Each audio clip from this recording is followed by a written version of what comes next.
Nedávno sa prišlo na to, že už dávne civilizácie vedeli a v praxi využívali, že i psychika človeka môže byť príčinou jeho ochorenia. Tak sa rozvinula náuka o psychosomatických ochoreniach. Práve ten súčasný človek, ktorý jazyk používa bežným spôsobom, je vystavený nebezpečenstvu, že svojimi myšlienkami oblečenými do jazyka môže poškodiť zdravie. Reč a myšlienky môžu privodiť možnosti porozumenia, ale možno aj nimi ublížiť a páchať zločiny. Používanie myšlienok prevedených do rečí vplýva na náš zdravotný stav v pozitívnom alebo negatívnom zmysle. V tele sa uplatňuje energoinformačný systém tela.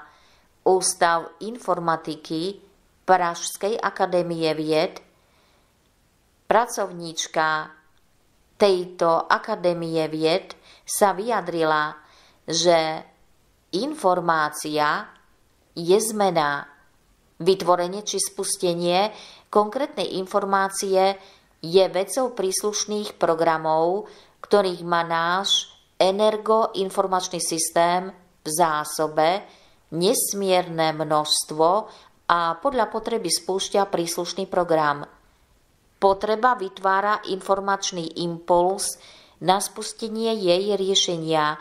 V prípadoch nevhodného pôsobenia ide o to isté, len tam chýba skutočná potreba. Človek si vytvára falošnú potrebu a tým spúšťa nepotrebné dianie. Potreba tela je informáciou, teda zmenou situácie, a tá vyvoláva zmenu v systéme, ktorý vyšle informáciu podnet, pretože tá potreba zmenila jeho funkciu a tá vyslaná informácia zrodená zmenou systému vyvolá zmenu na hmotnej úrovni v tele. Väčšina potrieb tela sa signalizuje systému bez toho, aby sme si to všimli, pociťovali alebo nejak do toho zasahovali. Tie informácie, na ktoré je systém nastavený, však nemá možnosť skúmať alebo cenzurovať. Musí ich brať ako informácie a zmenu, ktorú vyžadujú, uskutočniť.